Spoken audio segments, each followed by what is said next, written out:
So we are talking about functional approximation in reinforcement learning, linear functional approximation. And a basic algorithm that the book discusses, the Coursera course discusses, is TD0 with linear function approximation.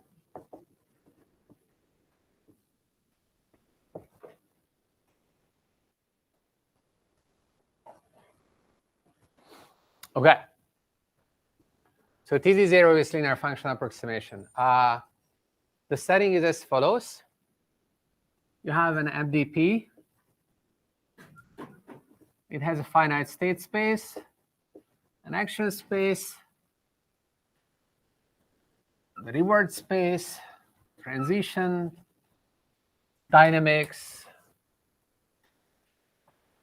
Let's say the state space has a S element.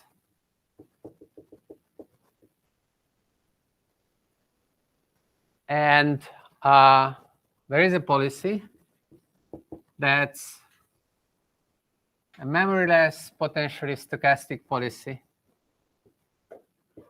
So for every state, you get a distribution over reactions. You start following this policy, going to generate some data.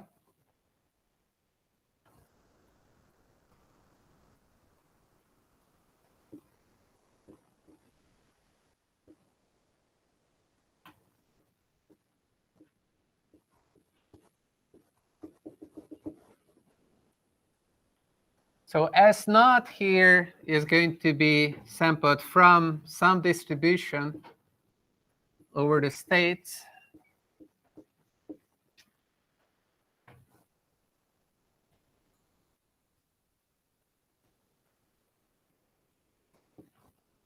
AT in general is going to be sampled from the distribution that the policy gives you over the actions given the state, the last state. And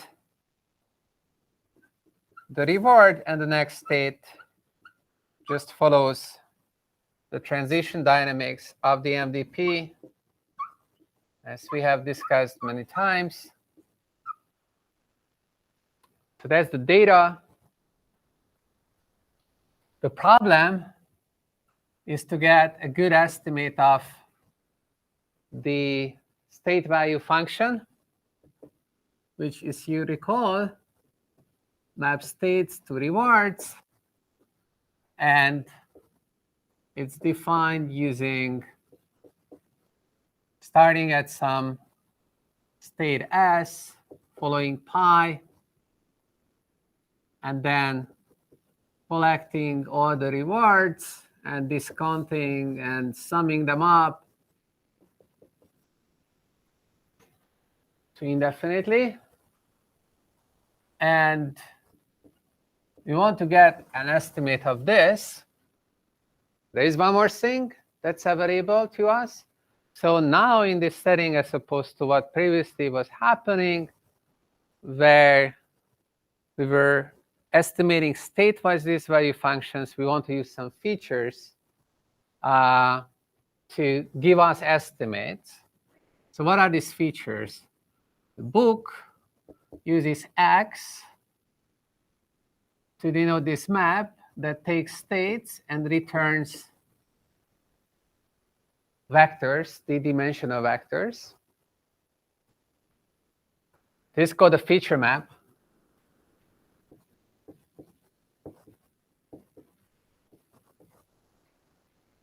And if you're given such a feature map, then if you pick any theta vector, which is a d-dimensional vector, people usually call this the weight vector, so weighting the features, then this theta vector together with the features allows you to define a function over a state space just using the inner product between the weights and the features at the state.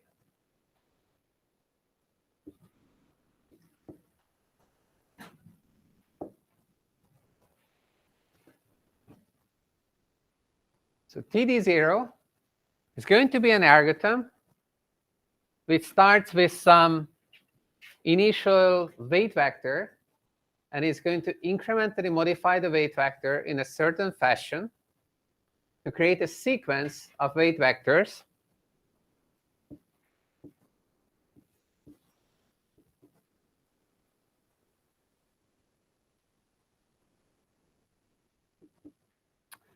and the hope is that if you use such a weight vector, then somehow this value function that you're going to get is going to get a better approximation in some sense of the value function of policy pi. The idea is that if you had better features, then you would get better approximations, and the algorithm is just going to update the weight vectors. The key is that the weight vectors, they only have d components. So d is the number of parameters that you're updating and that you keep in memory. And the number of states can be much, much larger than d. So that's how you win. So 1, the number of features, the number of components of the weight vector can be much smaller than the number of states. And the other is that maybe there exists some theta pi such that v theta pi is very, very close to v pi in some norm. This is very small. Maybe it's 0. If you're guessing the features right, then maybe it's just going to be 0. And then you just want to have an algorithm which updates the weight vectors and eventually gives you theta pi or some weight vector for which this error is also very small. And TD0 is this is an algorithm that attempts to do this.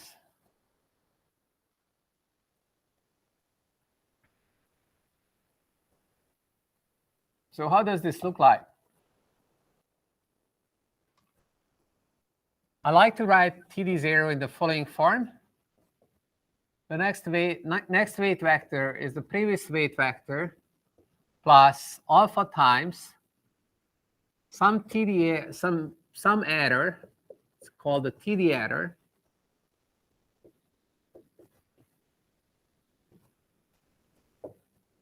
Times the feature at the state visited. And I'm just going to introduce this notation that x capital T is going to be little x applied to capital ST. ST is random, so if you apply this function to it, you get something random. So xt is just a d-dimensional feature now, which depends on the state that you're visiting in time d. And delta e dot theta, delta t theta is what we call the TD error. And this is all takes the familiar form. That is the reward that you incur in transitioning from state S when you were taking action A, T, state ST, you're taking action AT. You take the reward plus the estimate, the guess for the value at the next state. Okay. And you subtract from that the guess of the value of state ST. Right? This is exactly what we were using in the tabular case as well. The tabular TD0 took the same form, except that there, it's not a vase that you're updating, but just one component, but the TD error takes the same form. And you just use the current value function estimates. So now they are parameterized with these theta vectors. That's the only difference. And of course, when updating the weights, you have the TD error, and then somehow magically you just figure out that you just have to multiply the TD error with the feature vector of the current state, and that's going to be a good thing for you. All right. So why does this algorithm work?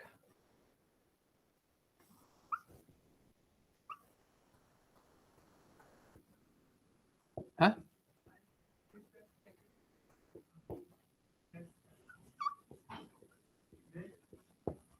Here?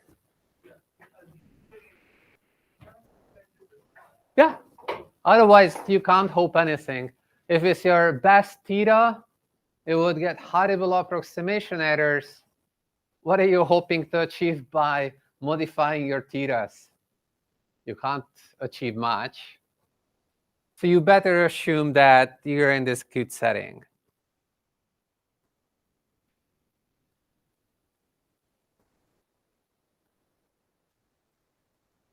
All right.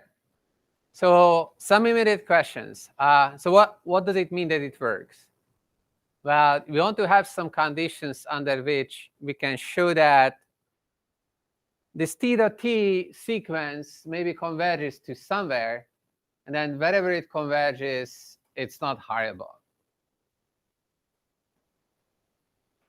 So today I will mostly talk about whether it converges, and then later on we can discuss whether it's a horrible point where it converges or not a horrible point where it converges to.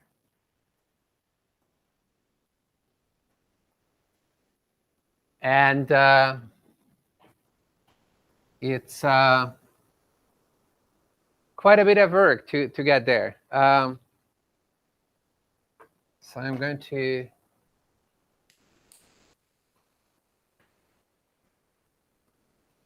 probably make this pretty fast and aggressive, but stop me if something is unclear. Okay. So when does it work and why does it work? So we're going to make some assumptions under which we will argue that this is going to work, and you can relax the assumptions. And I'm not going to prove everything very rigorously that it works.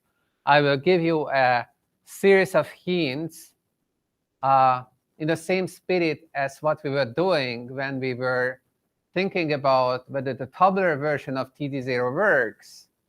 Then I gave you a sequence of hints that hopefully convince you that, yes, this algorithm does have a chance of working.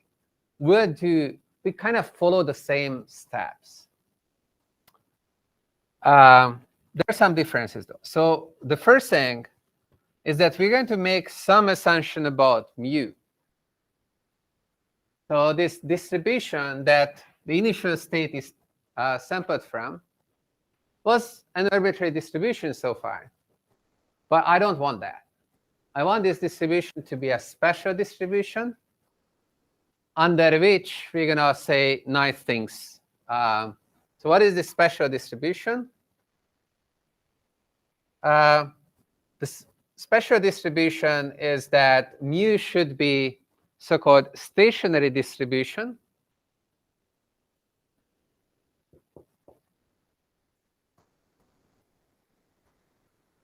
Under the Markov chain that is induced by following policy pi over the states. So there is this p pi transition dynamics that describes how the states are evolving in expectation. So p pi is going to be an S by S matrix And I think that we talked about this. So this p pi s and s prime is just going to be the sum over pi a given s times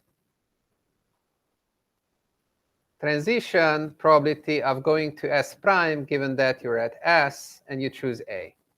So it's like if you're following policy pi from state s for one step, what's the probability of arriving at any given state s prime? You collect these into a matrix. This is what defines what happens with the states on expectation. And this is just a stochastic matrix. It has 0, 1 elements. And the sum of the elements for every row, the sum of the elements is just 1. Right? So if I sum here, so what are the rows? In a row, you fix s, and you make s prime change. If you sum this over s prime, you can move that sum inside. Here, this sum to 1. So you get a 1 here. And then this is also 1. So it follows that the sum of s prime of p pi as s prime is equal to 1 for all s. Okay. So such matrices are called stochastic matrix.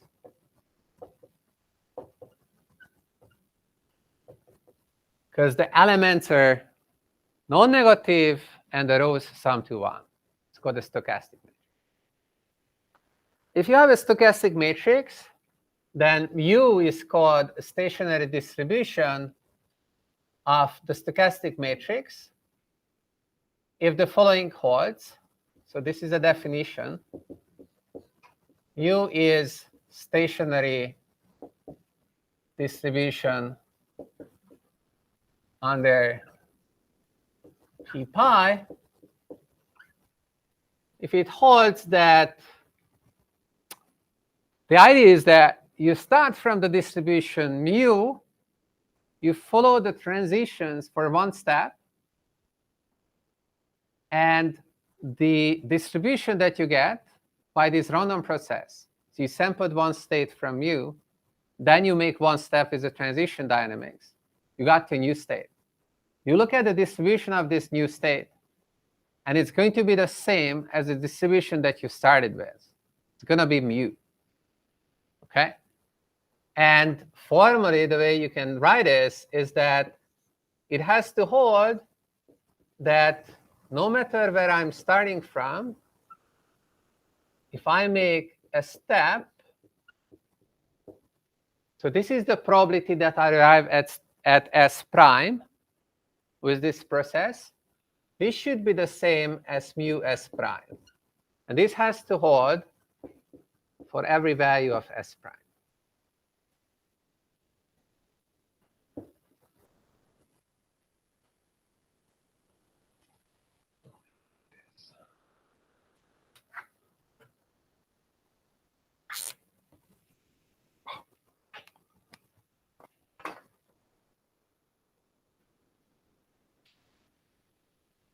So we're going to assume that mu is a stationary distribution. So that's assumption number 1. Call it A1.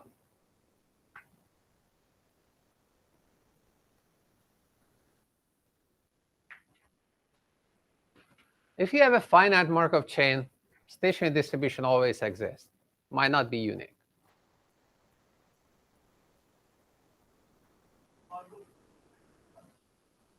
Yeah, it's like Markov chain. I think we discussed a lot about Markov processes. A Markov chain is a Markov process with finite state space. It's the same thing. Markov process was that you just forget the past. If you have a transition matrix like this, the stochastic transition matrix, it defines a Markov chain, right? So sometimes we just talk about, OK, this is the Markov chain. And we think about, OK, the Markov chain generated by the stochastic matrix. OK. So So assumption A1 is that mu is stationary under p pi. What else? Do I need something else? Okay, so I don't really need anything else. But I'm going to make a leap, and I'm going to look at what happens on expectation to this update, in the sense that if I fix theta and I look at this the expected value of the increment under this assumption that I made, how does this look like? Okay, I want to understand on expectation how does this update would look like. The idea is that, okay, this is not how it's going to look like, but that will be like the movement that would happen on expectation and the movement that actually happens. The difference between the two can be viewed as noise. And the noise is going to be washed out by these incremental updates. So if we just focus on what happens under the mean update, we are not going to make any mistake in analyzing what happens with the real algorithm. And you can make this more formal. Then you have to introduce step size conditions such that the step size, sum of step size is infinite, the square of the sum of step size is finite, and then everything works out. So for now, we're just going to look at how does the expected update look like. So for that, we first calculate this expectation. All right. So this expectation is under the assumption that mu was stationary. We are starting from here. So if we're following this policy pi, stationary means that for every t, the distribution of st is mu. Yes? Sorry, is it like the theta over there is the limit of the theta, or is it just like a fixed theta? I'm fixing a theta, and I look at, okay, how would this update look like? But any time from you're fixing it, like you're looking at that sequence? It's exactly what I wrote. Like there is this delta, the TD error at a, oh, this should be here. Okay, so that's the definition. But on there is like delta t theta times t. Right? That's right. Okay, so I first fix the theta, I take the expectation, then I will plug in the current theta. Okay, sorry. So you have a sequence of theta. Yeah. You're just choosing you're fixing any point, any of the theta, and then you're looking at the expression at that time step, right? In this sense. Or am I getting I have a sequence of thetas, and I'm talking now about a new sequence of thetas that we are going to talk about, which is going to be that the expected update, which is theta t plus 1 is equal to theta t plus, let's call this a function of theta. This is going to be a function of theta, some function that we calculate. Going to be some function of theta. And then I just write this function, right? And I'm arguing that, okay, this process, if it works, then we can probably prove that this works. I'm not making any strong claims whether we can do that or not. That would require quite a bit of work to actually do it. But by and large, this is how it works. And there are really delicate issues here. It's not super simple to show that this is actually true. Okay. So I don't want to mislead you to say that, okay, bridging the gap between this update and this update would be easy. There are very delicate differences. And one of the differences is that when I'm taking the expectation here, theta is fixed. For a fixed theta, I take the expectation. I just compute like, okay, that's how it would work. But there, theta is not fixed. So it's a delicate issue.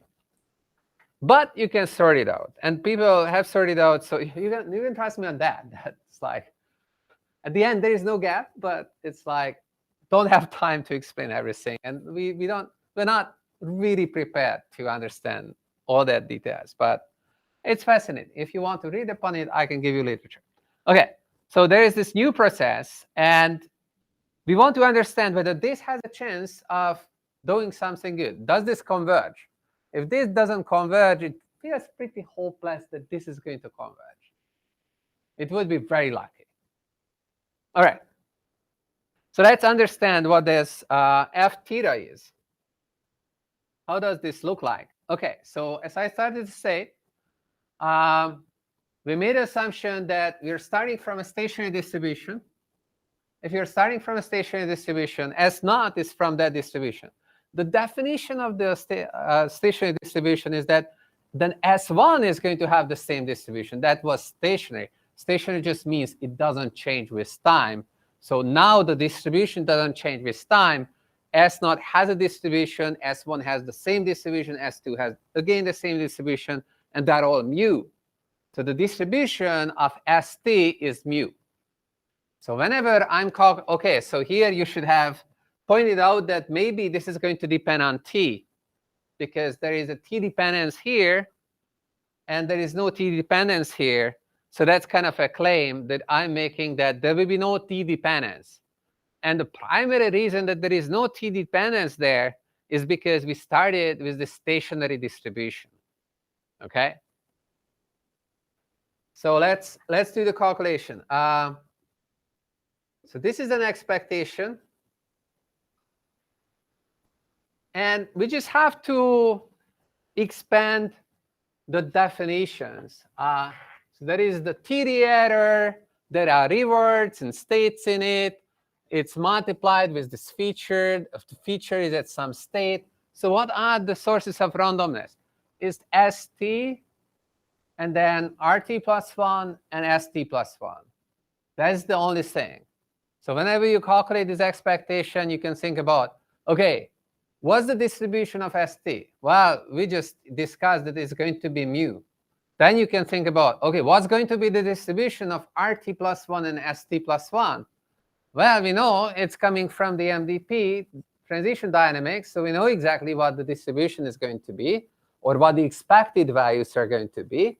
So we can directly just write this. So let's expand. So the expected value of this, let's just write it with the states, because we understand the distribution of the states and the rewards. And I'm just going to flip around. This xt can go both sides. This is a real number. It's going to be more convenient for me to write this first and then plug in the definition of the TD error. So that's going to be RT plus 1 plus gamma times and V of theta at ST plus 1 minus V of theta at ST. OK. All right. And then we can start with writing the expectation in terms of the elementary things that we know. The distribution of ST is mu. So this is going to be the same as the sum. Clearly, I'm not going to have enough space over there.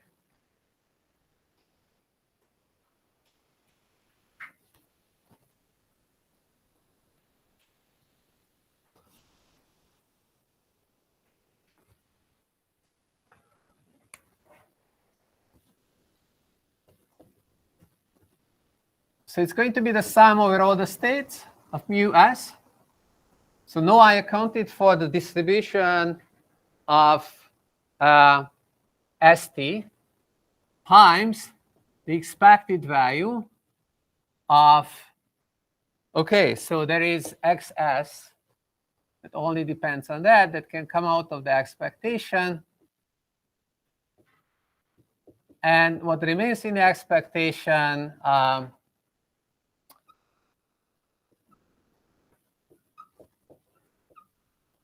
is this.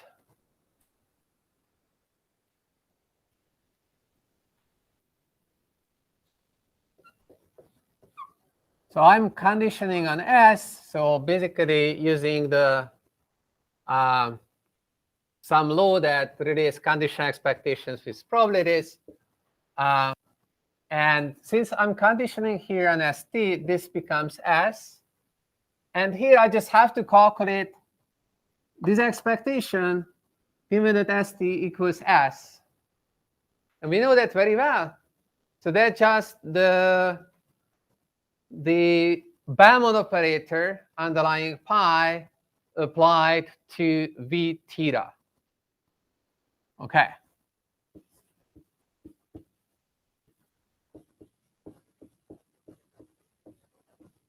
So we used T of pi to denote that. And so this expectation here becomes that. And this is just V theta at S. Okay.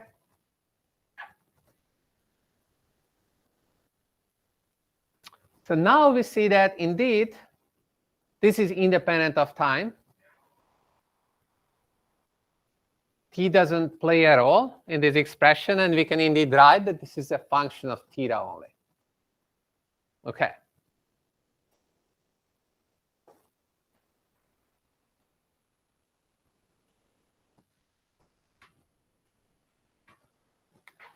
So we have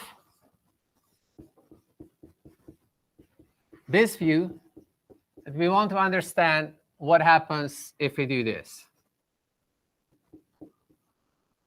But F is this quantity here.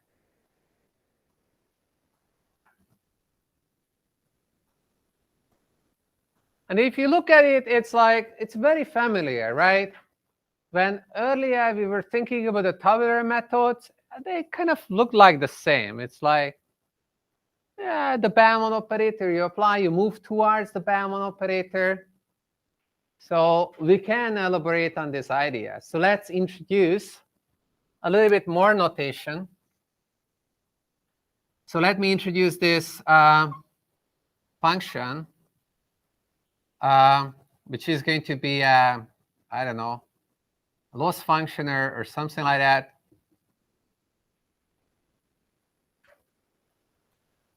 Which is going to assign a loss to a parameter vector theta prime. And the function also is going to depend on some other parameter vector theta. And this is not going to do anything, but it's going to take t pi, apply it to v theta, and then we'll try to approximate this with the features. So take v theta prime and take the error between the two. And the error is going to be measured in what's called the mu norm.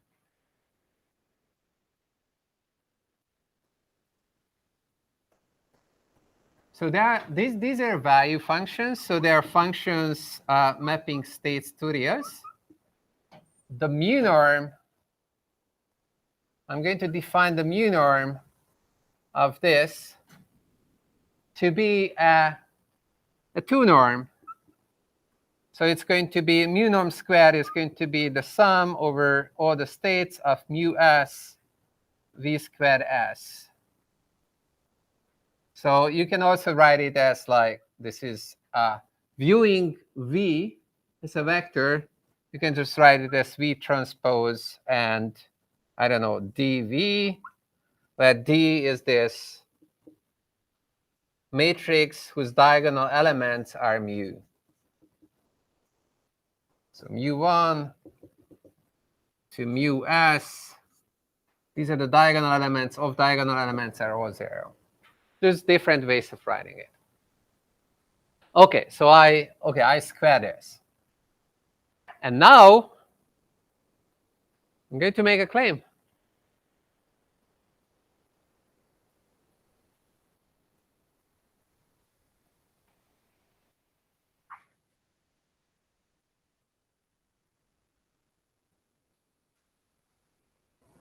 claim is going to be that this iteration here is the same as getting this loss function here, getting its gradient,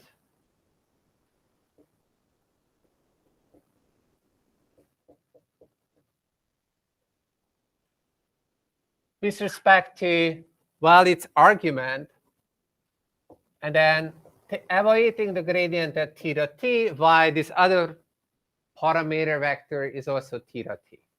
So that's kind of like the bootstrapping step that, okay, like for a fixed theta, we're going to take the gradient with respect to theta prime, the argument of the loss, and we want to make a step towards along the gradient. Okay, it's negative gradient. Negative gradient. It's a gradient descent kind of thing. You're just making a step towards the minimum, while you're also, well, very sneakily set this parameter to be the same guess for the parameter vector that you have. Okay. So let's see. Does this work?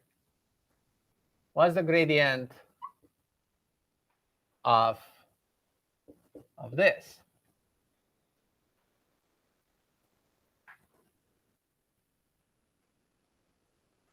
Okay.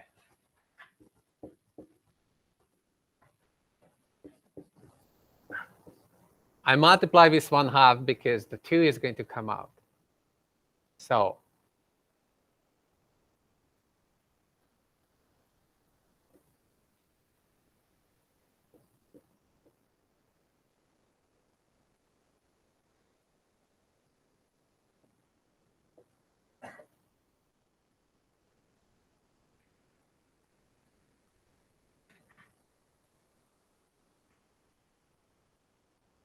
okay, I just wrote down the definition. Nothing really much happened there. And if you look at this, okay, this looks complicated, but you can forget how complicated it looks like. This is just a vector here. Just call it u for at the moment.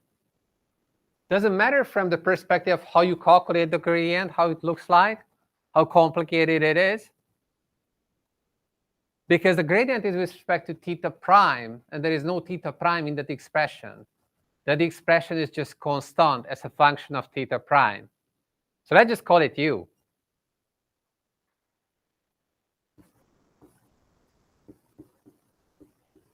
So if you write it this way,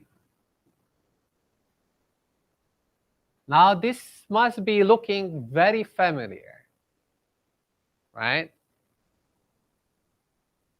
So we have the square loss, and we are trying to approximate this u thing with respect to this weighted norm. But the weighting is coming from this distribution mu. And we were calculating gradients of this type before. Okay. But let's just write it. Okay.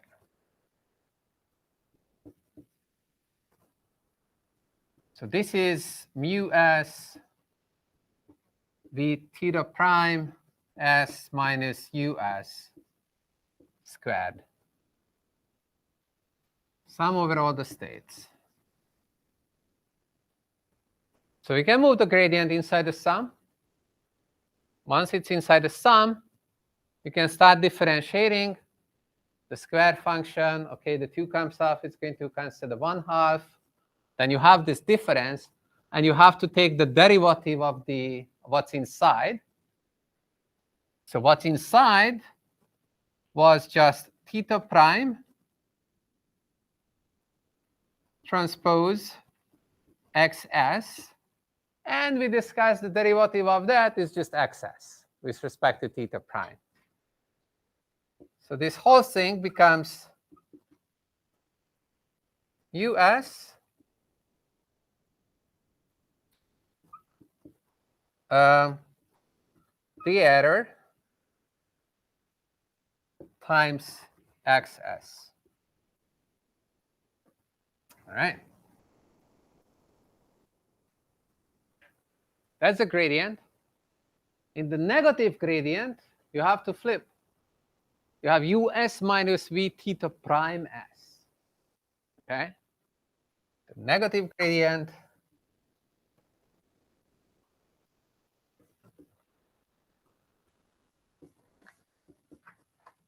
same expression.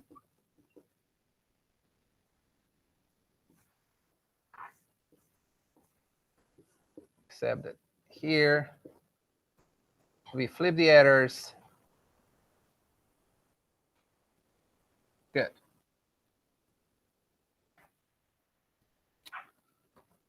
All right. So we want to verify that the negative gradient is equal to f.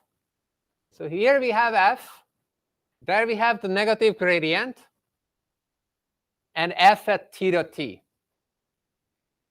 And the negative gradient, I said that I'm going to take the negative gradient and then I plug in for theta, theta t, and also for theta prime, theta t. Indeed, if you plug in for both theta, theta t, and theta prime, theta t, just matching the two formula, you will see that lo and behold, the negative gradient of this expression, where you plug in for theta prime, you let theta prime to be theta t, and you let t to be theta t, is going to be equal to f of theta t. It's just matching the terms. They are the same. Plugging the definition of u back, theta has in it, that becomes theta t. Theta prime becomes theta. That's just the same. Right? So we're done with this. So we can see that this mean TD0, starting from stationary distribution, is a steepest descent algorithm. Kind of a weird steepest descent algorithm, because in steepest descent, maybe this argument would be fixed, but here you are changing that to, and so that's kind of a little bit weird. But just the fact that it somehow relates to steepest descent maybe gives us some hope that this is going to work. But one thing is that, okay, if it's ever going to work, then maybe the algorithm should also work when you take it to extreme that, okay, so the steepest descent is trying to move the parameter theta prime so that this function becomes as close to this function as possible, where theta is theta t. It's moving towards that. So what if we make it move all the way? If we make it move all the way, is it going to work? If it's going to work, then maybe this other incremental version of the algorithm is also going to work. Okay, so what is this new algorithm I'm talking about? So that's a new variation. And there is a gap between the arguments, like, okay, now I'm going to argue about yet another version of this algorithm, which is going to do the following. So theta t plus 1 is just going to be a minimizer over theta prime of j of theta t of theta. Okay? So it takes this loss. It says that my current estimate is theta t. What should be my new estimate? Wow. My new estimate could try to make the parameter so that the new value function is as close to the Bellman operator applied to the odd value function as possible. So you can feel that this is becoming an algorithm which we have seen similar algorithms, right? It's like the Bamon operator is moving things towards fixed points, and there's some contractions going on, and things usually work out. The question is, with this version, are things still going to work out or not? All right. So let's see.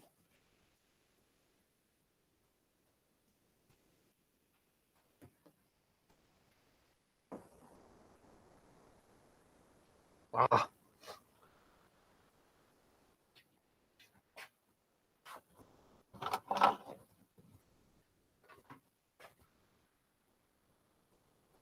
Nope.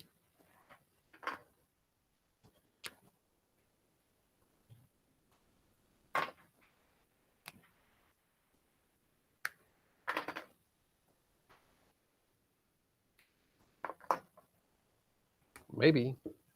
Okay. So I can write this out.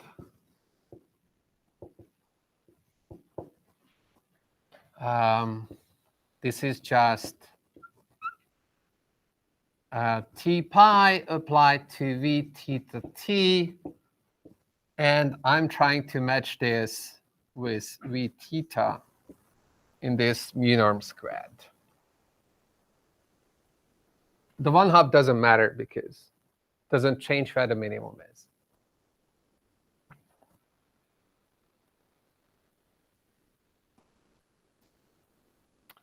Okay. Let's introduce some notation. So it will be more useful to think about what happens with the value functions than with the parameters. If we think about that, then you got a value function, and you're getting a new value function here, right? So the theta t plus 1 is going to give you new parameters. You plug that into your value function approximator.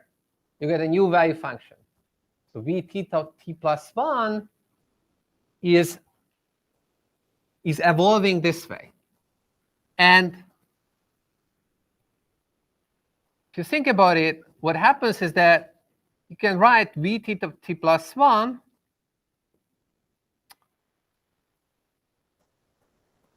okay, so that's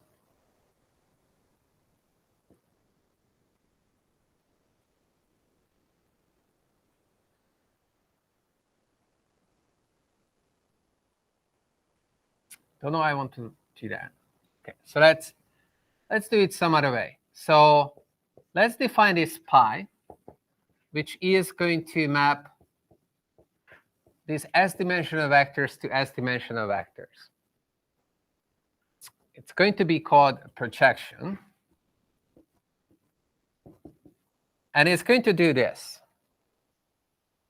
So if you take a vector v, then pi of v is going to give the best approximation to the vector v that lies in the span of the features.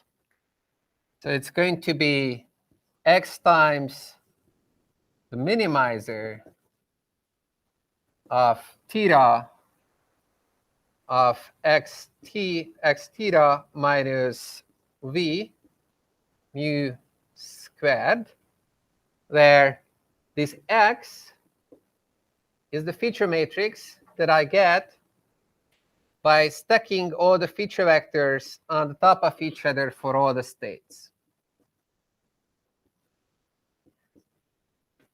So this is an S by D matrix.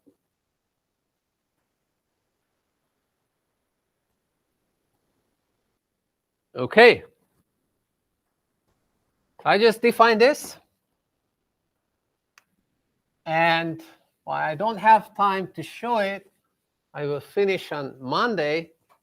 But let me just tell you the punchline.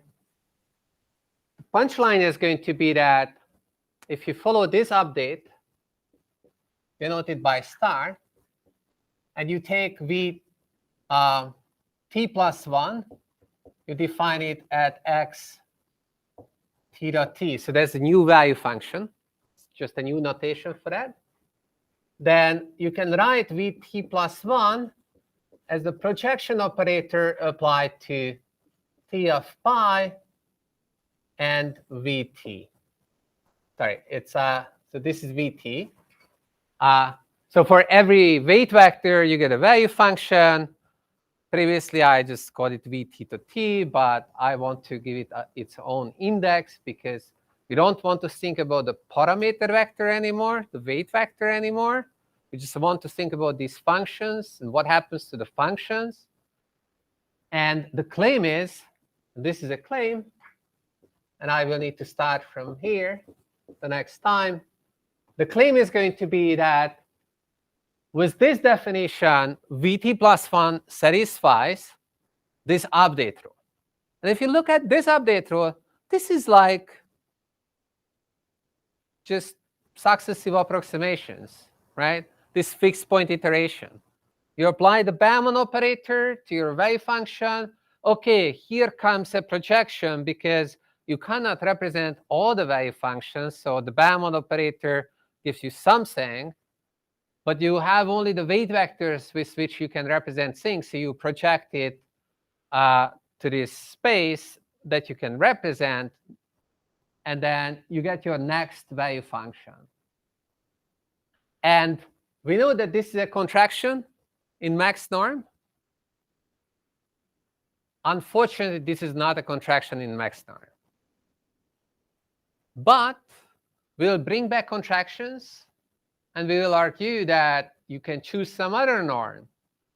What norm are we going to choose? It will happen that the mu norm that we already defined just going to work fine. It happens that t pi is still a gamma contraction in mu norm.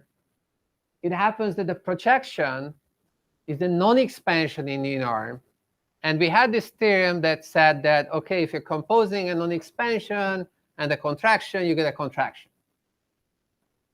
This altogether is still a contraction. The nu norm, I'm going to make some assumptions about it so that, OK, it's a proper norm. And then you can apply Banach's fixed point theorem.